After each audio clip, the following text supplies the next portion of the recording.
قرآن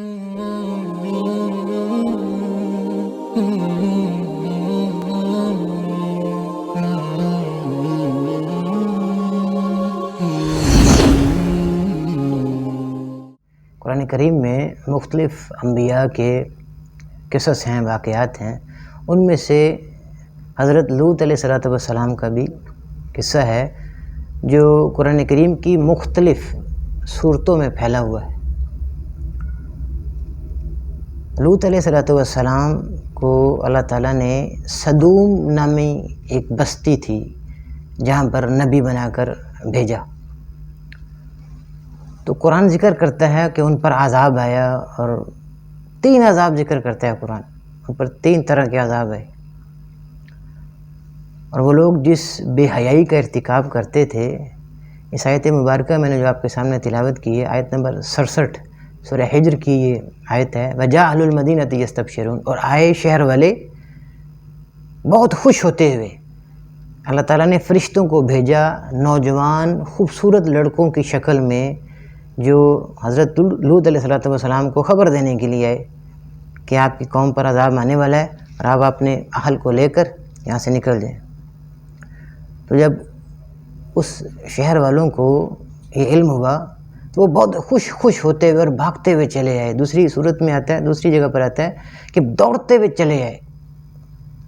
یعنی اتنی بے حیائی اور شرم و حیا دور دور بھی نہیں تھی. ان کی لغت میں حیا موجود ہی نہیں تھی، لفظ ہی موجود نہیں تھا. یعنی اتنے برے لوگ تھے، وہ اتنی برائی ان میں پھیل چکی تھی. تو وہاں آئے اور پھر ان کے پاس جب آئے تو قال ان هؤلاء ضیفی فلا تفضحون واتقوا اللہ ولا تخزون. لوط علیہ السلام نے فرمایا کہ یہ سب میرے مہمان ہیں، تو تم مجھے ان کے معاملے میں رسوا نہ کرو، اللہ سے ڈرو اور مجھے ذلیل نہ کرو. دیکھیے ان کا جواب کیا گیا. قالوا، انہوں نے کہا اولم ننہک عن العالمین، کیا ہم نے آپ کو تمام جہانوں کے لوگوں کو مہمان بنانے سے روکا نہیں، منع نہیں کیا کہ جو شخص بھی اجنبی آتا ہے وہ اس کو مہمان بنا لیتے. یعنی ان کو دلچسپی تھی فقط مردوں میں، خواتین میں نہیں تھی. اسی طرح سے دوسرے مقام پہ سورہ اعراف میں ذکر ہے کہ لوط علیہ السلام نے فرمایا کہ اتاتون الفاحشۃ، تم ایسی بے حیائی کا ارتکاب کرتے ہو، ما سبقکم بہا من احد من العالمین، کہ تم سے پہلے دنیا میں کسی نے یہ کام نہیں کیا. کسی نے بھی دنیا میں تم سے پہلے اس بے حیائی کا ارتکاب نہیں کیا، تو تم ایسا کام کرتے ہو.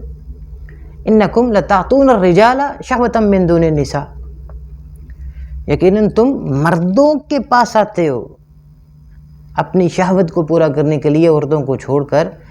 بل انتم قوم مسرفون، بلکہ تم ایسے لوگ ہو جو حد سے بڑھ گئے ہو، حد سے تجاوز کر گئے ہو. تو سن لیجیے آگے ان کا جواب کیا تھا. وما کان جواب قومہ الا ان قالوا اخرجوہم من قریتکم، کہ تم ان کو اپنی بستی سے نکال دو.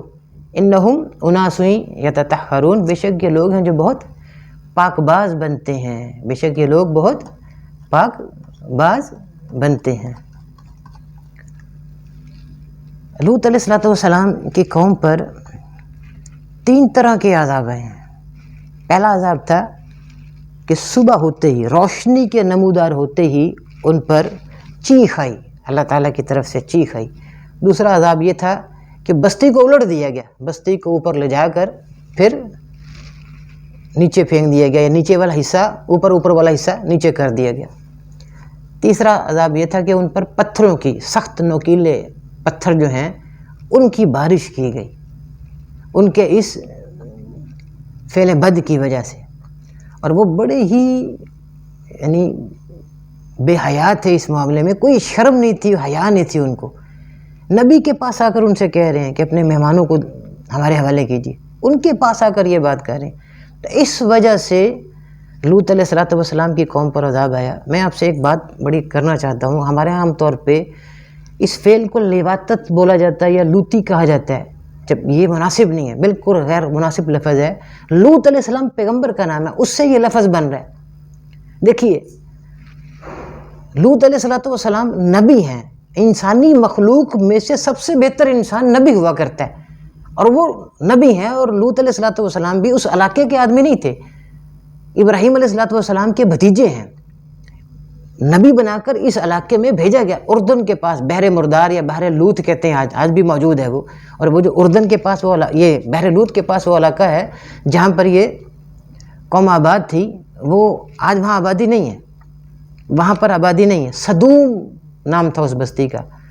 تو اس کو قوم لوط کا عمل، لوط علیہ السلام کی قوم کا عمل کہنا چاہیے، یا عمل صدوم کہنا چاہیے. صدومیت یعنی قوم صدوم کا عمل اس طرح سے کہنا چاہیے.